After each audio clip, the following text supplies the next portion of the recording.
دوستو، قرآن مجید کی ایک بڑی معروف آیہ کریمہ میں نے تلاوت کی ہے۔ دنیا کے اندر جو ادب ہے نا وہ سکون پیدا کرتا ہے، اور جو بے ادبی ہے وہ بے سکونی پیدا کرتی ہے۔ ساری زندگی آپ نے ابا کی خدمت کی، بات مانی، لیکن ایک دن آپ غصے میں تھے تو آپ نے والد صاحب سے کہہ دیا کہ ابا جی اب آپ بھی تو تھوڑی احتیاط کریں۔ والد کی نا ساری رات روتے گزر جاتی ہے، وہ جملے بھولتے نہیں، اسے محسوس ہوتا ہے کہ شاید میری تو کمائی ضائع ہو گئی۔ بیوی اور ماں کا جھگڑا چل رہا تھا تو بیٹے نے زیادہ نہیں 2 جملے کہے۔ اس نے کہا کہ اماں تو بھی تو اب خیال کیا کرنا، کچھ چیزوں میں تیری بھی غلطی ہے۔ وہ 2 جملے ہی تھے، لیکن وہ رات کئی راتوں کی تکلیف کا سامان بن گئی۔ اماں کو بہت سارے لوگوں کے دیے ہوئے دکھ بھول گئے تھے، پر یہ بات بھولتی نہیں۔ بیٹے کو یوں نہیں کہنا چاہیے تھے، لیکن والد اور والدہ گھر میں انتظار کر رہے تھے۔ بیٹی نے کوئی 40-50 ہزار روپے طلب کر لیے، مثال دے رہا ہوں، غریب ہے بہن، اس نے کہا تھوڑی ضرورت پڑ گئی ہے۔ اب ماں اور باپ یا دونوں میں سے ایک پلاننگ ہو رہی تھی کہ بیٹے کو کیسے کہیں گے، وہ تو بیچارہ پہلے ہی غریب ہے، اس کے اپنے بھی بچے ہیں، تھوڑی آمدن ہے، وسائل کم اور مسائل زیادہ ہیں۔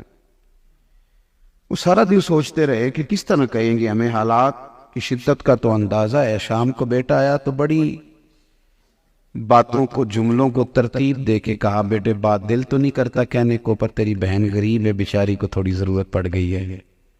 تو بیٹے نے اٹھ کے نا ابا کا ہاتھ چوما، ماں کا ہاتھ چوما، اور اس نے کہا مجھ سے ڈر ڈر کے بات کیوں کرتا ہے؟ 50 ہزار کی کیا بات ہوئی، آپ حکم کریں، جان بھی آپ کے لیے حاضر ہے۔ آپ نے یہ جملہ کہہ کے تو چلے گئے، لیکن ساری رات رو رو کے دعائیں مانگی آپ کے لیے، تکیہ بھیگ گیا والدین کا۔ آپ جب ادب کرتے ہیں تو سکون پیدا ہوتا ہے۔ وہ اس دن نہ محسوس ہی نہیں ہوا، نہ بلڈ پریشر ہوا، نہ شوگر نے درد کری، نہ کوئی اور، وہ سکون آ گیا۔ کیونکہ آپ ایک شاگرد ہے، وہ پی ایچ ڈی کر گیا ہے، بہت موٹی تنخواہ ہے، بڑے وسائل ہیں، لیکن اس نے ایک ایسے استاد سے بھی تعلیم حاصل کی جو میٹرک ہیں اور پی ٹی سی ہیں۔ پرائمری میں اسے پڑھایا کرتے تھے، الف انار اور بے بکری، لیکن شاگرد اب پی ایچ ڈی ہو گیا اور بہت مالدار ہو گیا، تو وہ گاؤں آیا، واپس محلے آیا، اور وہ بہت بڑی بازاروں پہ آیا، اور 1.25 کروڑ 1.5 کروڑ کی گاڑی پہ۔ استاد صاحب پگڈنڈی پہ چل رہے تھے، سائیکل پہ۔ اس نے استاد جی کا چہرہ دیکھا تو وہ نہ اتر آیا پجاروں سے، نیچے اتر کے سلام کری، اور پھر کہا استاد جی اگر آپ مناسب سمجھیں تو میں گاڑی میں بٹھا کے نہ چھوڑاؤں۔ استاد جی نے ماتھا بھی چوما، دعا بھی کری، بیٹھ وہ دوبارہ سائیکل پہ گئے سائیکل پہ ہی، لیکن سارے رستے یوں محسوس ہوا کہ آج سائیکل میری پجاروں سے مہنگی ہو گئی ہے۔ آپ جب ادب کرتے ہیں نا، میری بات کو سمجھیں، آپ جب ادب کرتے ہیں تو آپ لوگوں کو سکون دیتے ہیں۔ آپ نے جب عالم کا، درویش کا، صوفی کا، سفید داڑھی والے کا، استاد کا، والد کا، عالم، کسی کا آپ نے جب ادب کیا نا، ادب، تو آپ نے عزت بڑھائی۔ ہمارے یہاں نا 23 سے بے ادبیاں پرموٹ ہوئی ہیں، ہم محنت کرتے ہیں بے ادبیاں پرموٹ کرنے پہ۔ جب ہم آپس میں بیٹھتے، تعریفیں یہ نہیں ہوتی جو سامنے کی جاتی ہیں، یہ تو اللہ ماشاءاللہ خوش آمدیں ہوتی ہیں۔ تعریف ہوتی ہے جو آپ کسی کے لیے تنہائی میں خیر کا جملہ کہتے ہیں۔ ہم کیا کرتے ہیں، ہم تنہائیوں میں ایک دوسرے کے خلاف بات کرتے ہیں۔ اس کا نقصان یہ ہوا ہے کہ معاشرے میں لوگ ایک دوسرے سے دور ہو گئے ہیں۔ آپ نام لے لیں کسی محکمے کا، پوچھ لیں کہ پولیس والے اچھے ہوتے ہیں، پٹواری، تاجر، سیاستدان، چلیں آپ نے کون سا کسی کو بتانا ہے، مولویوں کے بارے میں کیا خیال ہے، یہ پتہ کیا ہوا ہے۔ اور پھر اس طبقے کے اندر بھی آپ میرے جیسے لوگوں کے پاس بیٹھ کے پوچھیں گے نعت خان کے بارے میں کیا خیال ہے، تو کچے جملے بعض جگہ سے سننے کو ملے، حالانکہ یہ جملے انداز ٹھیک نہیں ہے۔ وہ جو نعت خان ہے نا، اس کا معنی یہ ہے کہ وہ مدینے والے کی تعریفیں کرتا ہے۔ کمزوریاں ہیں، غلطیاں ہیں، ان کی اصلاح کی آپ بات کریں گے، لیکن آپ بے ادبیاں پروموٹ نہیں کریں گے۔ ہم نے ایک دوسرے کے خلاف باقاعدہ ماحول بنائے ہیں، اس کا نقصان یہ ہوا ہے کہ سب کا ادب رخصت ہو گیا، اور اگر کبھی ادب کی ہم بات کرتے ہیں تو جو جس طبقے سے ہے وہ اس کے آداب بیان کرنے لگ جاتا ہے۔ میں بات کروں گا کہ آپ، مجھے لوگ مولوی کہتے ہیں، علماء کی عزت کریں، پیران نظام کا اکرام کریں، اس طرح مان کے نہ عزت لی جاتی ہے نہ اس کا لطف آتا ہے۔ ہم نے کرنا یہ ہے کہ معاشرے کے اندر ادب ہو، اور یہ جو ہمارے سیاسی لیڈر ہیں آج کل جو کر رہے ہیں، اور ان کے جو کارکن ہیں، انہوں نے بھی بے ادبیاں بڑی پروموٹ کی ہیں، کچی زبان استعمال کر رہے ہیں، ایک دوسرے کے بارے میں ان کے لب و لہجے کے اندر توہین ہے، تضحیک ہے، طنز ہے۔ مہذب قومیں یہ کام نہیں کرتی، ایک دوسرے کا ادب۔ حضرت عبداللہ ابن عباس رضی اللہ تعالیٰ عنہ کو میرے نبی پاک علیہ السلام نے علم و فضل کی دعا عطا فرمائی تھی۔ وہ حضور کے چچا کے صاحبزادے تھے۔ اعلیٰ حضرت بریلوی رحمۃ اللہ علیہ نے لکھا ہے کہ باوجود اس کے کہ انہیں حضور کی دعا حاصل ہے، پھر بھی انہیں پتہ چلتا تھا کہ فلاں صحابی کے پاس کچھ احادیث ہیں تو چلے جاتے تھے، جا کے ان کے دروازے پہ بیٹھتے تھے۔ اور حضرت عبداللہ ابن عباس فرماتے ہیں میں حضرت زید بن ثابت رضی اللہ تعالیٰ عنہ کے پاس حدیثیں سننے جاتا تھا۔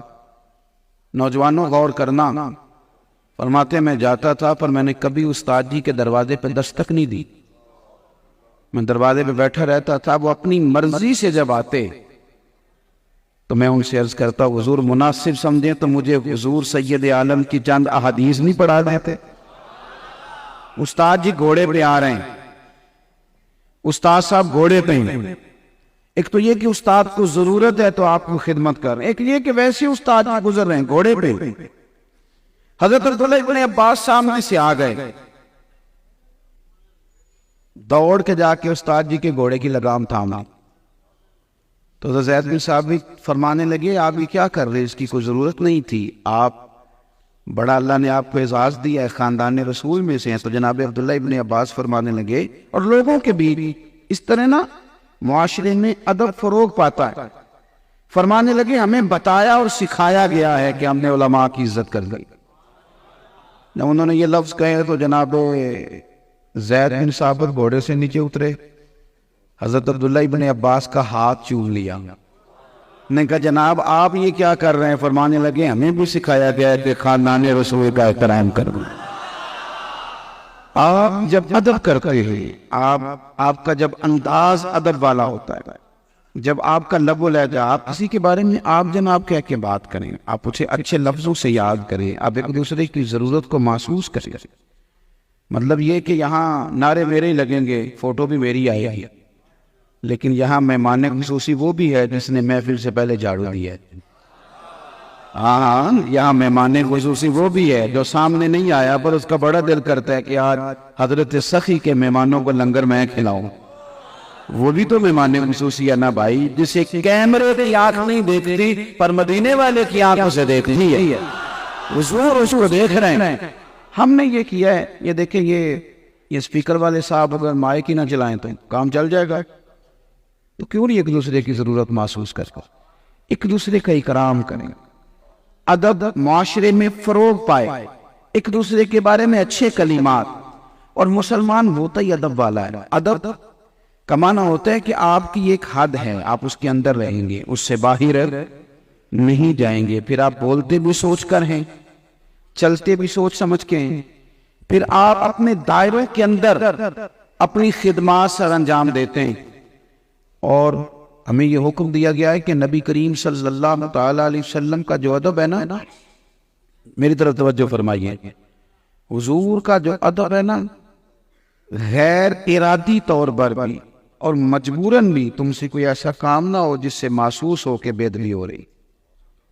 حضرت ثابت بن قیس رضی اللہ تعالیٰ عنہ انہیں شکل سماعت کا عارضہ تھا، اونچا سنتے تھے، تو نبی پاک علیہ السلام کے حضور حاضر ہوتے تو بولتے بھی اونچا۔ جو آدمی اونچا سنتا ہے نا وہ محسوس کرتا ہے شاید اس سے بھی تھوڑے بہ رہی ہے، وہ کئی دفعہ اونچا بولتا ہے، یعنی کوئی لہجے میں بے ادبی نہیں تھی، اٹھنے بیٹھنے میں کوئی ایسی بات نہیں تھی، لیکن حضور کی بارگاہ عالی مرتبت میں آتے تو ذرا تھوڑا اونچا بولتے۔ اللہ کریم نے قرآن مجید نازل فرما دی تھی، یا ایھا الذین آمنوا لا ترفعوا اصواتکم فوق صوت النبی، اے ایمان والو تمہاری آواز نبی کی آواز سے اونچی نہیں ہونی چاہیے. ولا تجہروا لہ بالقول کجہر بعضکم لبعض، اور حضور کے سامنے اس طرح بات نہ کرنا جس طرح آپس میں چلا کے بات کرتے تھے. یا اللہ اگر ایسا ہو گیا تو فرمایا ان تحبط اعمالکم، تمہارے اعمال ضائع کر دیے جائیں گے. وانتم لا تشعرون، اور تمہیں پتہ بھی نہیں چلے. اپنے لفظوں کی نگرانی کریں، جملوں کی نگرانی کریں، اپنی سوچوں کی نگرانی کریں. جو آپ کو سمجھ میں آئے وہ کہہ دینا، یہ کوئی کمال نہیں. بے باکی اور بے حیائی میں فرق ضرور ہونا چاہیے. بے باک ہونا اور بات ہوتا ہے، اور شرم و حیا کو چھوڑ دینا یہ. اور پھر یہ کہ ایک جگہ میری ہے ہی نہیں، اگر میں وہاں جاؤں گا تو لوگ مجھے کہیں گے کہ آپ اوور ہو گئے. جو چیزیں ہماری بحث کی نہیں ہیں ہمیں ان چیزوں میں الجھنا نہیں ہے. ہم نے وہاں ادب کرنا، ہم نے اپنی حد کے اندر رہنا. اب ہمارے کچھ لوگ ایسے ہیں جو کہتے ہیں میں چونکہ بہت زیادہ تیز ہوں اور مجھے بڑا سلیقہ آتا ہے لوگوں کو قابو کرنے کا. اب بڑا زمانہ تیز آ گیا ہے، پہلے لوگ شیشے میں اتارتے تھے، اب تو چھوٹی سی شیشی میں بھی اتار لیتے ہیں. اب لوگ سمجھتے ہیں کہ میں بہت چونکہ فاسٹ ہوں اور میں بڑا سمارٹ ہوں تو میں بہت سارے لوگوں سے فرینک ہو گیا ہوں. جی میری جو طبیعت میں آیا ہے. تھوڑی دیر تشریف رکھیں جی سارے حضرات، اللہ آپ کو جزائے خیر نہیں. ادھر دیکھیں جی میری طرف، آپ لوگ بیٹھے، اللہ آپ کو برکت عطا فرمائے. میں تو پہلے ہی 15-20 منٹ کا ارادہ لے کے آیا ہوں. آپ اور تو نہ ڈرائیں ہمیں. اب مہربانی اثر کرے نہ کرے سن تو لے میری فریاد، اور نہیں ہے داد کا طالب یہ بندہ آزاد. آپ مہربانی فرمائیں. ہوتا یہ ہے میرے عزیز کہ میں بڑا فرینک ہوں. جی بھئی اگر کوئی آپ سے پیار کرتا ہے تو یہ اس کی مہربانی ہے. آپ فرینک بھی اگر ہو جائیں تو آپ کا رشتہ تب قائم رہے گا جب ادب قائم رہے گا. اگر آپ ادب کی حدود سے نکل جائیں گے تو رشتے قائم نہیں رہیں. آپ حدود کے اندر رہیں. جس دوست کے ساتھ آپ کا تعلق اتنا بے تکلف ہو جائے کہ اب آپ توہین آمیز رویے پہ آ گئے تو وہ رشتہ بڑی جلدی ٹوٹ جاتا ہے. اگر آپ نے تعظیم قائم رکھی، ادب قائم رکھا تو رشتے مضبوط ہوں گے. کچھ لوگ کہتے ہیں جی میں اب بڑا ہوں، فلاں آدمی کے ساتھ میرا دوستانہ ہے، میرا تعلق گہرا ہو گیا ہے، اب میں نے شاید ادب نہیں کرنا. کچھ کہتے ہیں میں زیادہ قریب رہتا ہوں تو شاید میرے لیے بھی ضرورت کوئی نہیں. میں کہا کرتا ہوں کہ نبی کریم علیہ السلام کا بظاہر سایہ نہیں تھا، لیکن اگر کسی کو حضور کا سایہ کہا جا سکتا ہے تو جناب صدیق اکبر کو کہا جا سکتا ہے.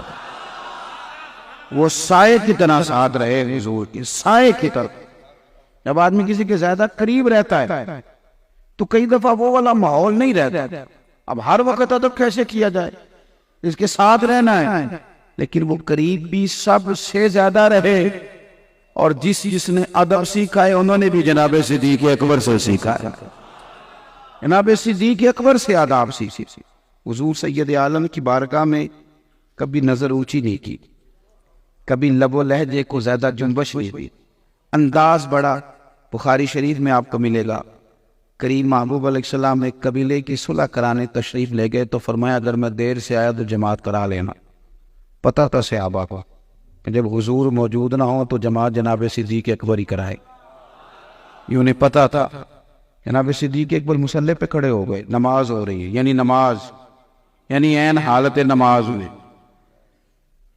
تو سرکار میں تشریف لے آئے. اب صحابہ نے ہاتھ پہ ہاتھ مار کے جناب صدیق اکبر کو مطلع کیا کہ حضور آ رہا ہے، یعنی نماز ہو رہی ہے، عین حالت نماز میں. پنجابی کا ایک شعر ہے، سمجھ آ گیا تو تب بھی ٹھیک ہے، نہ بھی آیا تو پڑھنے والے کو تو مزہ آئے گا. پنجابی کا ایک شعر ہے، درویش اپنی لب و لہجے میں بات کرتے ہیں. جب وہ اشارہ کیا نا جو ہاتھ پہ ہاتھ مارا تو حضرت صدیق اکبر سمجھ گئے حضور آ رہا، تو ایک قدم پیچھے ہٹایا، ایک قدم. تو ایک درویش بول پڑے، کہنے لگے نماز پڑھا کہ میں تیں ول ویکھا، نماز پڑھا کہ میں تیں ول ویکھا، میں نو کعبہ بھول گیا آئی، بھول گئیاں نی ہوں سوم صلاتاں اکو یار دا فکر پہ آئی. حضرت صدیق اکبر نے ایک قدم پیچھے ہٹایا تو حضور نے فرمایا ابو بکر نماز پڑھاؤ. آپ میری بات کو سمجھے. انہوں نے دوسرا قدم پیچھے ہٹایا تو حکام نے اپنے استادوں سے سارے کی یہی سنا ہے کہ الامر فوق الادب، سنا یہی ہے کہ حکم آ جائے تو پھر حکم ماننا ہے. لیکن یہاں کیفیت کیا ہے؟ 3 دفعہ قدم پیچھے کیا، 3 دفعہ حضور نے کہا نماز پڑھاؤ، لیکن صدیق اکبر ہٹ گئے. سرکار مصلی پہ آئے عین حالت نماز میں، عین حالت نماز میں. تکمیل نماز پڑھنا حضور نے بھی ایک جملہ کہا، اور جواب میں جناب صدیق اکبر نے بھی ایک بات کہی. لمبی باتیں سننے کے بعد بھی اگر کسی کو اثر نہیں ہوا، اس کا معنی یہ ہے کہ وہ دل میں جگہ نہیں دینا چاہتا، تھوڑی دیر کانوں کی لذت چاہتا ہے. لیکن جنہوں نے سیکھنا تھا وہ ایک جملہ سیکھ کے چلے گئے، عمر گزار دی اسی کے سہارے، اسی پر طے کر لیے اپنے معاملات. ایک جملہ حضور نے فرمایا اور بڑے خوبصورت لہجے میں، بڑے میٹھے انداز میں کریم فرمانے لگے، جب میں نے کہا تھا تو نماز پڑھا دینی چاہیے تھی. جناب صدیق اکبر کے آنسو نکل آئے، ہاتھ باندھ دیے اور جواب میں ایک جملہ کہا، عرض کی حضور اب ابو کا آفا کے بیٹے کی اتنی ضرورت بھی نہیں کہ مدینے والے رسول کو نماز پڑھائے. ادب آپ جب کرتے ہیں نا، آپ کو بھی قرار ملتا ہے سامنے والے کو. آپ جملوں کی تیزی میں کوئی ایسا جملہ خدا را نہ ادا کریں کہ آپ کے اپنے تکلیف میں آنا، کچھ ایسا نہ کریں جس سے تکلف پیدا ہو. بہت لوگ جلالی کہتے ہیں جناب عمر فاروق، اور وہ ہیں لیکن اصول پر، ذات کے لیے نہیں، قاعدے کے لیے، قانون کے لیے، اور وہ اپنی ذات کے لیے بھی ہیں، اپنی اولاد کے لیے بھی ہیں. ہمارے ہاں لوگ سچ بولتے ہیں پر دوسروں کے لیے، اپنوں کے لیے کہتے ہیں میری سچ بولنے کی عادت ہے، میں سچ کہہ دیتا ہوں. میں کہتا ہوں کہو پر اپنے لیے کہنا، کہہ دو کہ میں اتنا ان پڑھ ہوں، کہہ دو میری اتنی نمازیں قضا ہے. بولو سچ پر اپنے بارے میں بولو، اپنے بارے میں سچ بولنا چاہیے. دوسروں کے لیے تو پردہ پوشی کا حکم دیا گیا ہے، تو آپ دوسروں کے بارے میں سچ بولتے رہتے. حالانکہ دوسروں کے لیے تو یہ تھا کہ آپ پردہ پوشی کرتے تھے، آپ کو اپنے بارے میں سچ بولنا تھا. جب کوئی آپ کو کہہ رہا تھا کہ آپ فلاں ہیں تو روک کے کہنا چاہیے تھا نہیں میاں مجھے تو پتہ ہے نا میں جو یہ آپ اس کو گردان کو کم کریں. لیکن دوسروں کے بارے میں حضرت فاروق اعظم رضی اللہ تعالیٰ عنہ باصول آپ گھر میں، عرب کے اندر نا خوشبو بڑی مہنگی ہے. آج بھی آپ دیکھ لیں مدینہ شریف میں تو سونار والی دکان کے ساتھ خوشبو والی دکان ہوتی، یعنی جتنا کرایہ وہ دیتا ہے اتنا یہ دیتا ہے. بڑا مہنگا کام. خوشبو مال غنیمت میں آئی. تو حضرت فاروق اعظم رضی اللہ تعالیٰ عنہ نے گھر میں رکھوائی تو پھر اپنی اہلیہ سے فرمانے لگے وہ خوشبو دے دو، میں ایک صحابی کی اہلیہ کے ذمے لگاؤں گا، وہ تول تول کے صحابہ میں بانٹ دیں گی. تو عورتیں ذرا اس بات سے بڑی ناراض ہوتی ہیں کہ مجھے کیسے سلیقہ نہیں آتا. تو آپ کی اہلیہ بھی فوراً کہنے لگی مجھے نہیں بانٹنا آتا، میری دیانت پر کوئی شک ہے.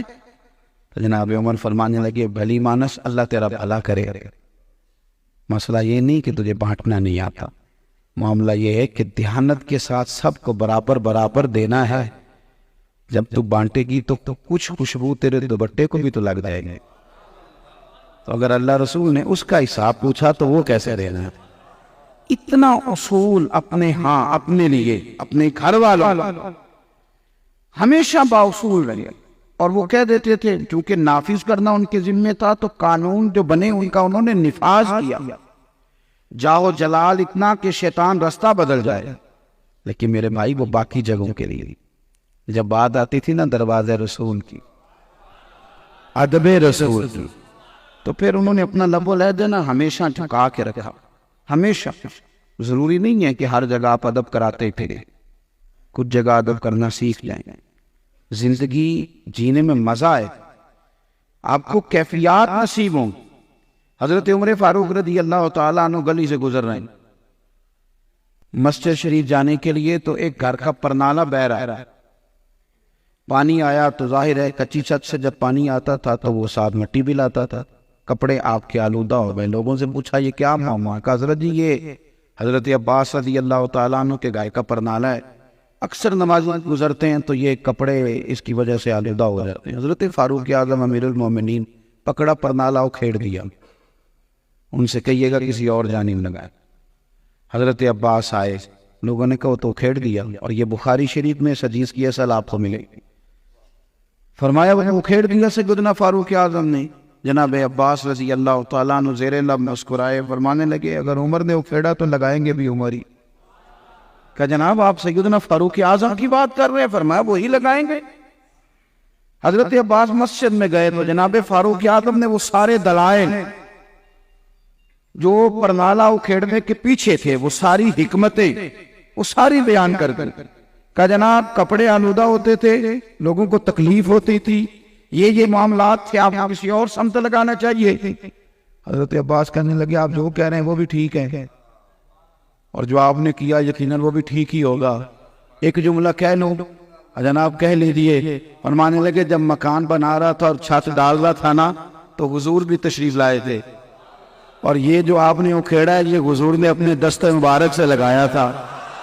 ٹھیک کیا آپ نے اکھیڑ دیا، آپ نے درست کیا ہوگا. آپ نے جو اسباب بیان کی اکھیڑنے کی، وجوہات بیان کی، وہ ٹھیک ہے، لگایا حضور نے تھا.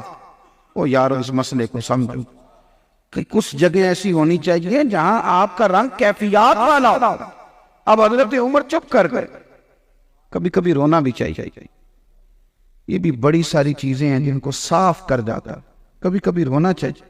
کھل کے روئے فاروق اعظم. حضرت عباس کا بازو تھاما. لوگ دیکھ رہے ہیں اب کیا بنے گا. اسی جگہ لائے جہاں سے وہ پرنالہ اکھیڑا تھا، وہ اٹھایا. وہ عمر جس کو کیسر و کسرا والے کہیں 2 منٹ بعد سنو، تو عمر کے ٹائم کی نہیں دوڑ جاؤ. اسی فاروق اعظم نے پھر گردن جھکائی اور جناب عباس سے کہنے لگے میرے کندھوں پہ چڑھ کے اس کو دوبارہ لگائیے.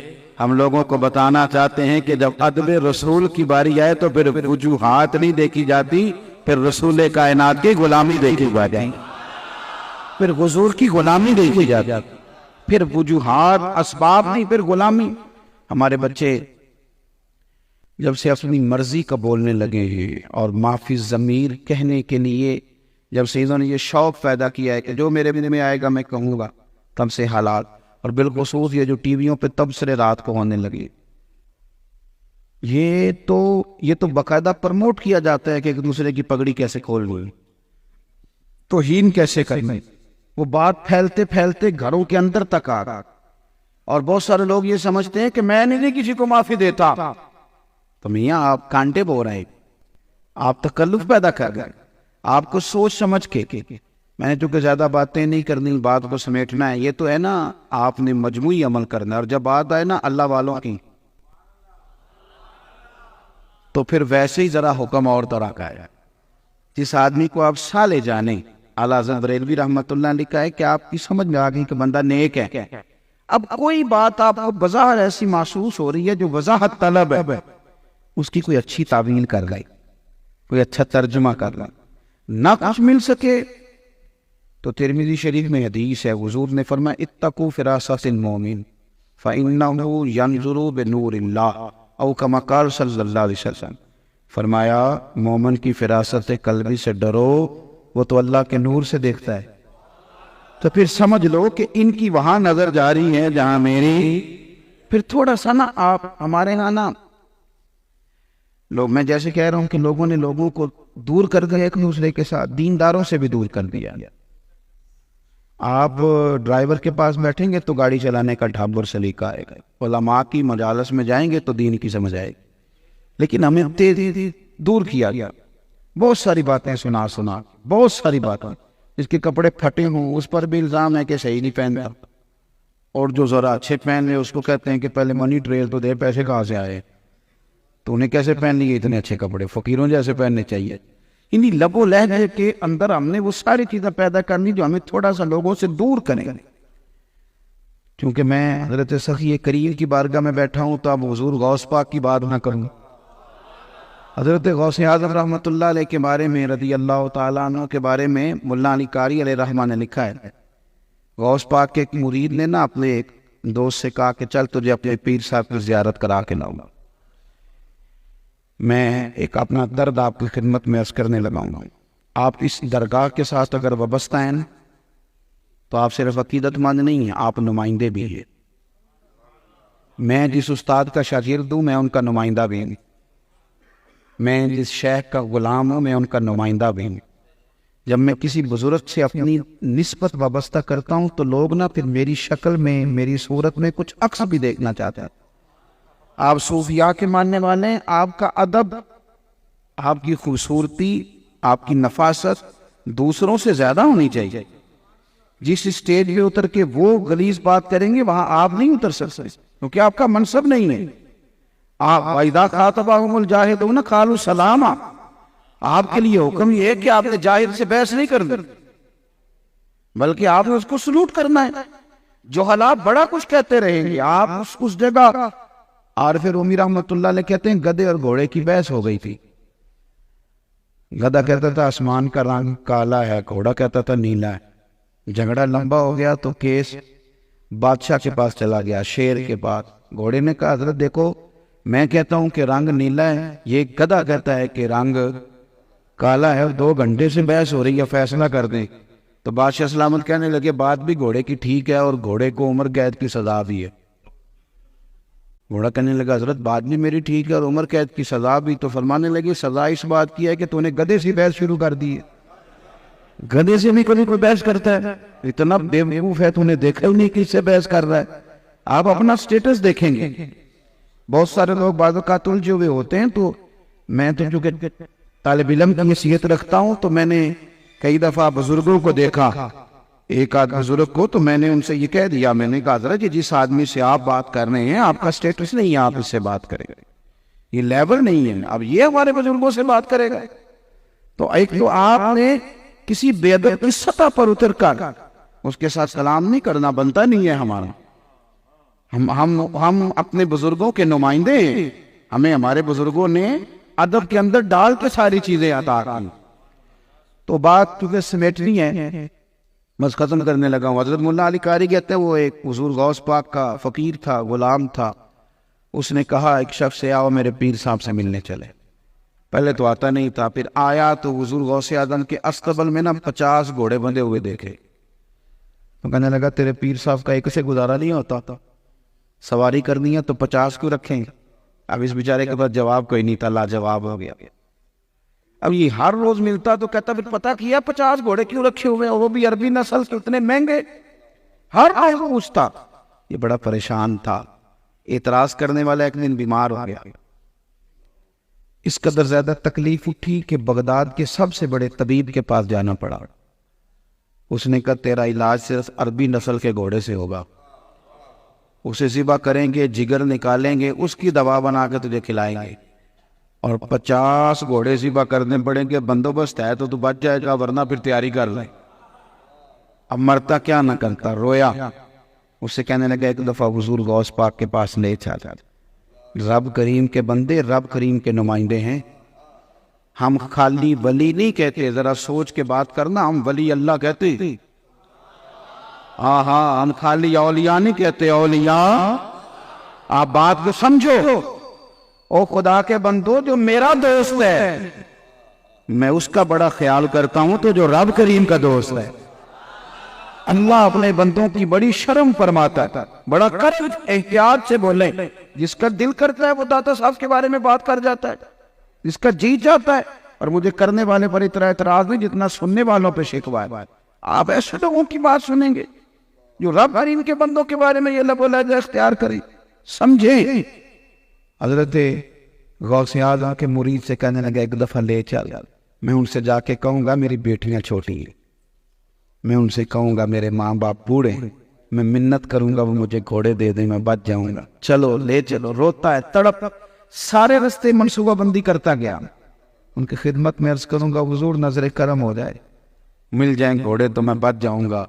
کہتے ہیں شیخ غوث اعظم پیران پیر حضرت کے خانقاہ کے دروازے پہ قدم ہی رکھا تھا تو چہرہ دیکھ کے مسکرائے، فرمانے لگے وہ نادان آدمی، تو مفت میں اعتراض کر رہا تھا، تو ایک دن میری گلی سے گزرا تھا، تیرا چہرہ دیکھ کے مجھے سمجھ آ گئی کہ تو بیمار ہونے والا ہے، اور تیرا علاج بھی عربی نسل کے گھوڑوں سے ہوگا۔ میں نے کیا کرنے تھے، تیرے لیے منگا کے رکھے ہوئے، وہ تیرے لیے منگا کے رکھیں، اور تو ہے کہ اعتراض کر رہا ہے۔ کہنے لگے او بھائی کچھ تو مجبوریاں رہی ہوں گی، یوں ہی کوئی بے وفا نہیں ہوتا، آپ تو موقع ہی نہیں دے رہے وضاحت دینے کا، اور آپ ایسے ہی بنا وجہ اعتراض کرتے جا رہے ہیں۔ یوں ہی کوئی بے وفا نہیں ہوتا. آپ تھوڑا موقع دیں, چیزوں کو سمجھیں. وقت یا ایھا الذین آمنوا اجتنبوا کثیرا من الظن ان بعض الظن اثم. ہم بدگمانیاں پیدا کرنے لگے اور ہم خود اپنے.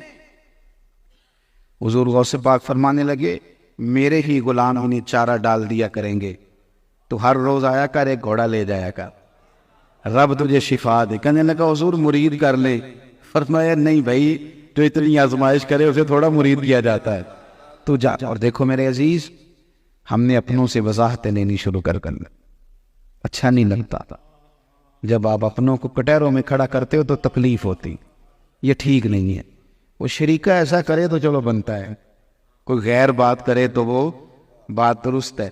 آپ کو تو ان چیزوں کو درست کرنا ہے, آپ کو تو نمائندگی کرنی ہے. آپ کا لب و لہجہ ادب والا ہونا چاہیے, سرور والا ہونا چاہیے, کیفیات والا. کبھی بھی کوئی ایسا جملہ زبان سے ادا نہ کرے. حضور غوث پاک سے کسی نے کہا حضرت پورے دین کی تشریح ایک بات میں سننی ہو تو کیا کہیں گے؟ تو غوث اعظم رضی اللہ تعالیٰ عنہ فرمانے لگے میرے نبی پاک کے سارے دین کو ایک جملے میں کہوں تو دین سارے کا سارا ادب کا نام. آپ دیکھیں بھی بادب ہو کے بولیں بھی بادب ہو, آپ لوگوں کے ساتھ حدود کے اندر رہ کے معاملات کریں, آپ کو آسانی محسوس ہوگی. وقت کافی زیادہ ہو گیا ہے, فجر کی نماز نہ چھوڑیے گا, اللہ آپ کو جزائے خیر. اور یہ کہ کبھی کبھی بندہ مشکل میں بھی تو کوئی کام کرتا ہے نا, بیٹھے تشریف. نماز فجر آپ حضرات نے پڑھنی ہے اور تھوڑا ذوق کے ساتھ پڑھنی ہے, ایسے ہی کریں گے انشاءاللہ تعالی. اور آج کی جو نماز فجر ہے نا, اس کے بعد 3 دفعہ سورۃ اخلاص اور 1 دفعہ سورۃ فاتحہ پڑھ کے حضرت سخی کے لیے دعا بھی کرنی, اصالہ ثواب بھی کرنا ہے, اور آپ کے وسیلے سے دعا بھی مانگنی, کیونکہ آج تو ان کا دن ہے نا. تو اگر آج ہی فجر میں سو گئے اور خدا نہ خواستہ خاکم بدہن اگر کسی نے یہ کہہ دیا کہ سخی کے عرس پہ گیا تھا اور نماز ہی نہیں پڑھی, تو یہ تانا سننے کا نہیں ہے, یہ کلیجہ پھٹ جاتا ہے اس سے. تو آپ حضرات اپنے معاملات پر خوب توجہ رکھیں. اللہ کے حضور دعا ہے اللہ سمجھ کی توفیق. ایک بات اور کرتا ہوں, حاج صاحب نے فرمایا ایک بات سن لے, بیٹھے ہوئی ذرا, ایک بات فرمایا تو میں کر دیتا ہوں. ویسے یہ تھا کہ میں تو جو جتنی تقریر کیا کرتا ہوں وہ تو میں کر چکا ہوں.